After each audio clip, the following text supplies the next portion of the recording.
It's one of the most recognizable TV vehicles ever built, a rolling piece of 80s mythology, wrapped in black and metallic gray, sliced with that unmistakable red stripe, and forever tied to 4 renegades who saved the day long before CGI ever existed. But behind the A-Team's 1978 GMC Vandura, there's a story that's far stranger than the cool, confident image the show projected. Because as iconic as the van looks on screen, almost nothing about it is as straightforward as fans have believed for decades. Some say it's a 1978 model. Others swear it's an early 80s build. Prop masters have told conflicting stories. Stunt drivers contradict production notes, and collectors claim the surviving vans don't even match the specs shown on TV. Even the grille that simple front end thousands of fans stare at hides one of the biggest misconceptions in TV car history. And that's just the beginning.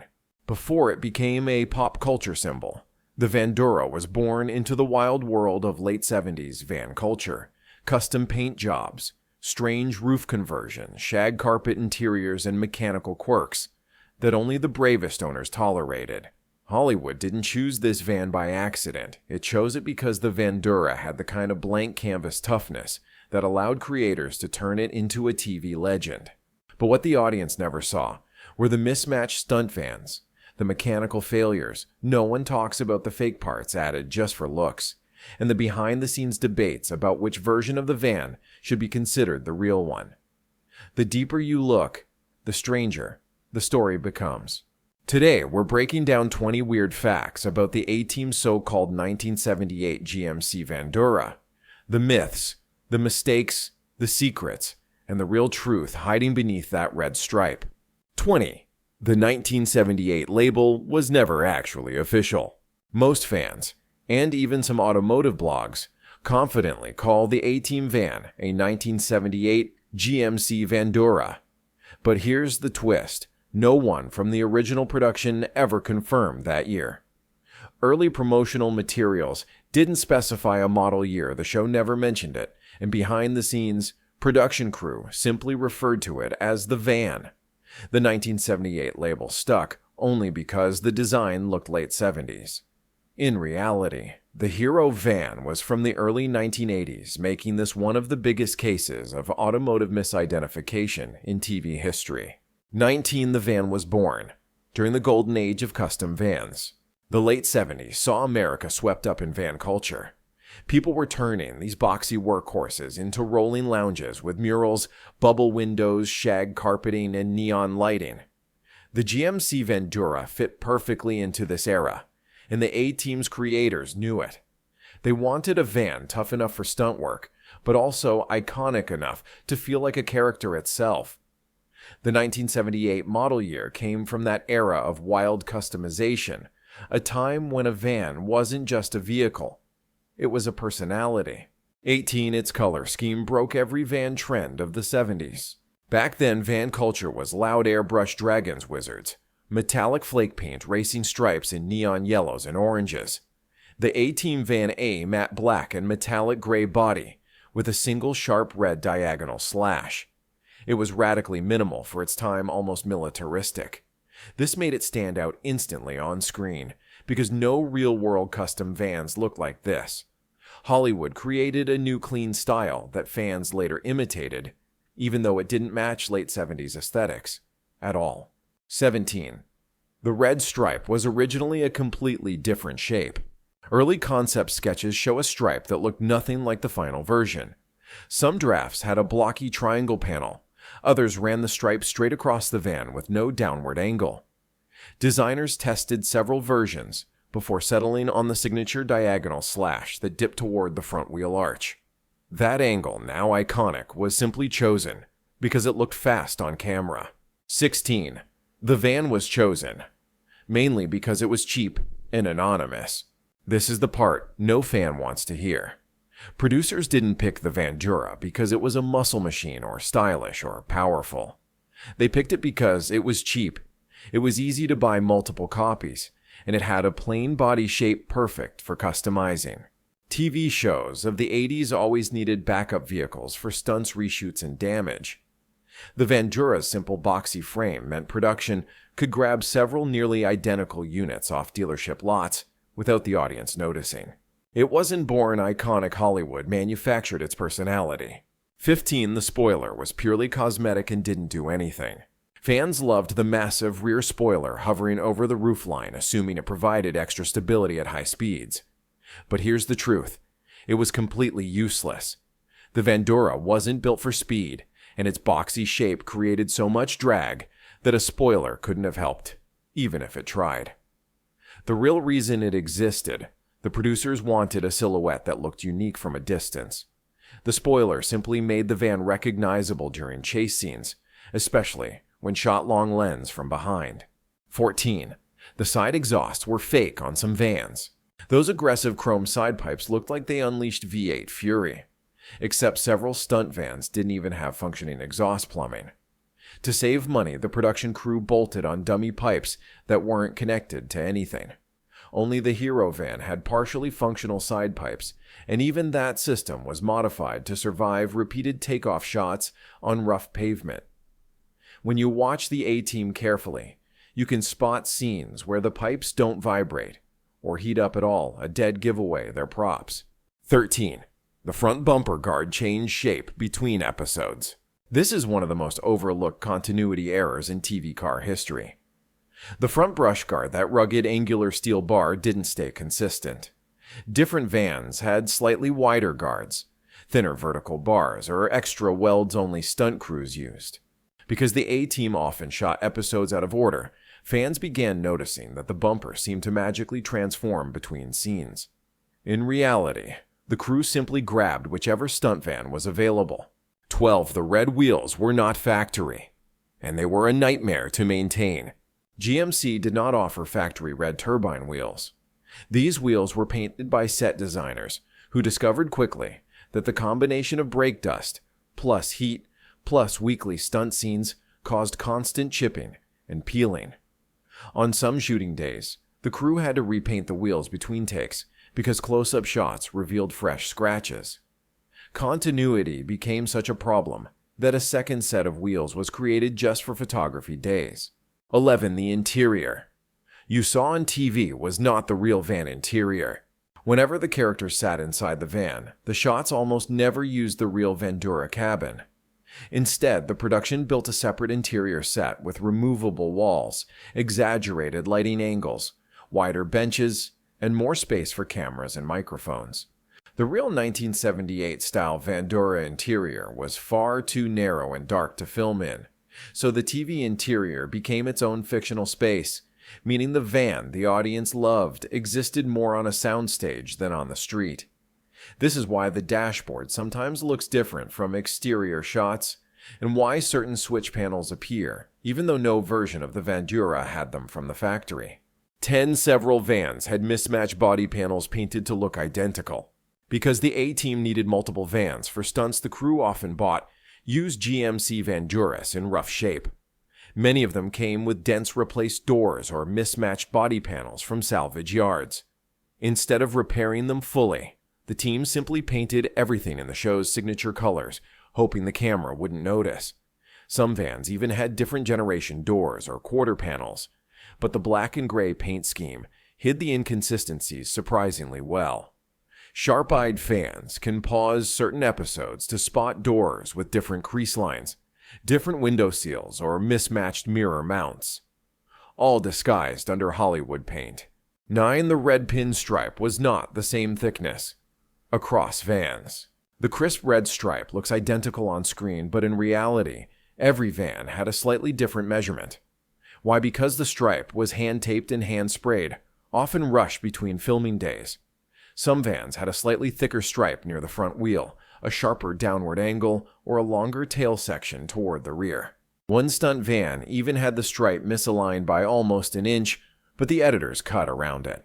It became one of those sneaky details only the prop department knew, until fans began spotting the inconsistencies decades later in HD remasters. 8. The van's most famous wheelie shot was completely faked. In several episodes, the A-Team van looks like it lifts its front wheels off the ground during hard acceleration, a jaw-dropping moment that convinced fans It had insane torque. But the truth is far less heroic. The effect was created using hidden ramps placed just out of the camera's view. The Vandura was far too heavy and underpowered to pull a real wheelie, even with a modified V8. Stunt coordinators used a quick upward jolt from a short ramp to simulate the lift, combined with a dramatic engine sound effect added in post-production. Hollywood magic at its finest and fakest. 7. The van once broke down. During a live promotional parade. During a promotional tour, one of the show's hero vans stalled in the middle of a parade, while thousands of fans watched. The issue: a worn-out carburetor and overheating from crawling at parade speed. Crew members had to push the van off the route while bystanders laughed and yelled, "Call the A-Team." The moment became an inside joke among cast and crew, who joked that the van refused to drive unless it was being filmed. It was another reminder that the TV legend was underneath the paint, still just a temperamental 1980s work van. 6. The van's roof section was quietly reinforced for one actor. Here's a fact almost no one talks about. One of the cast members accidentally dented the roof during the early production days by leaning on it between takes. After that incident, the crew secretly reinforced the roof of the hero van with an internal steel brace so the actors could climb and lean against it or sit on top during idle moments without damaging the body. But the stunt vans most didn't get the reinforcement, which is why some episodes show the roof flexing or warping slightly during stunt sequences. 5 fans have built hundreds of replica vans, but almost none are accurate. The A-Team van became such a cultural phenomenon that fans around the world began creating replicas throughout the 90s, 2000s, and beyond. But here's the twist: very few of them are technically correct. Some use the wrong grille, others use the wrong wheels.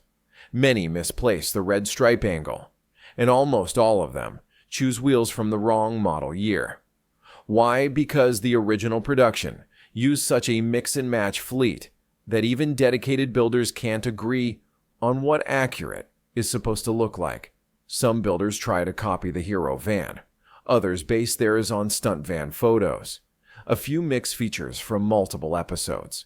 The result is a sea of replicas that all look correct at first glance, until you compare them side by side and realize no two are identical. This inconsistency became part of the van's legacy, a legendary machine with no true canonical form. One surviving van was nearly sent to a junkyard before being rescued. After the A-Team ended the production, vans didn't receive star treatment. One of the actual stunt vans ended up in a studio storage lot neglected for years, until maintenance staff decided to clean out unused vehicles. The van, dusty, rusted, missing parts, was scheduled for scrapping. A studio employee who recognized it intervened at the last minute, calling a collector he knew. The collector rushed in, bought the van for a tiny sum, and hauled it away. That van would eventually be restored and displayed at conventions, becoming one of the few authentic survivors of the fleet. Its near-death story is now legendary among TV car historians, a reminder of how easily Hollywood history can vanish. 3. The van became a symbol of 80s anti-authority fantasy. The A-Team's van wasn't just transportation. It was the 5th member of the squad, a rolling fortress, a getaway machine, a symbol of mobility and independence. In the early 1980s, when American television was filled with sleek sports cars and futuristic vehicles, the A-Team used a working-class van instead. That choice mattered. The Vandura represented the underdog spirit, the idea of outsmarting authority, rather than overpowering it, and the belief that resourcefulness could turn ordinary tools into extraordinary weapons. It became an icon precisely because it wasn't glamorous. It was tough, simple, gritty, and that resonated deeply with fans during an era defined by rebellion and escapism. 2. Mr. T's personal love for the van boosted its fame. Among all the cast members, Mr. T had a special connection with the van. He frequently referred to it as "my big ride," and he genuinely admired its rugged look. During downtime on set, he would sit in the van, polish the wheels, or joke that he was its bodyguard. This affection wasn't stage crew members confirmed that Mr. T truly enjoyed the van and considered it part of the show's identity. Because Mr. T was the face of the A-Team in marketing campaigns and public appearances, his enthusiasm helped solidify the van's image as a cultural icon. When he loved it, the audience loved it more. Today, you can't mention the A-Team without images of Mr. T and the black and red van popping into your mind almost instantly. The most shocking truth. The 1978 A-Team van never actually existed. Here it is, the strangest, most surprising fact of them all. The legendary 1978 GMC Vandura that fans have celebrated for decades was never a 1978 model at all. Not once. Not in a single episode. Not in any behind-the-scenes material. Not in any verified production paperwork. Every van used in the A-Team came from the early 1980s, mostly 1983 models, with a few backups from adjacent years. The production simply bought what was available, modified them to match, and sent them into stunt duty. The 1978 label was a fan-made misconception, a myth born from the show's gritty aesthetic, and the fact that the Vandura's design changed so slowly between late 70s and early 80s models. The truth stayed hidden for years because the vans were constantly repainted, restriped, and swapped out. By the time fans began digging for details, the last original Hero vans were scattered, scrapped, or restored beyond recognition. This left behind a fragment of ambiguity, and from that ambiguity, the 1978 myth took root. And that's the final twist. The most iconic TV van of the 1980s became a legend partly because people remembered it wrong. A misidentified model year accidentally turned into one of television's most enduring automotive mysteries. In the end, the so-called 1978 GMC Vandura from the A-Team became something far bigger than the sum of its mismatched parts, fake exhausts, repainted wheels, and constantly swapped stunt bodies. It became an illusion that worked so well so consistently that entire generations grew up believing in a model year that never truly existed. And strangely, that's exactly what makes the van unforgettable. It wasn't perfect. It wasn't powerful. It wasn't even consistent from one episode to the next. But that didn't matter because television isn't about perfection. It's about presence. And the A-Team van had it in abundance. The black and gray paint, the red slash, the rumbling V8 soundtrack added in post-production, the impossible wheelies helped by hidden ramps. All of it combined to transform an ordinary work van into a cultural symbol of rebellion, teamwork, and unstoppable momentum. And maybe that's the real beauty behind the myth. Not that the van was flawless, but that it felt flawless when it mattered. Hollywood gave it a personality, the cast gave it charisma, and the fans gave it immortality. So the next time you see that iconic red stripe flash across the screen, remember, you're not just looking at a van. You're looking at one of TV history's greatest accidents, and one of its most legendary illusions.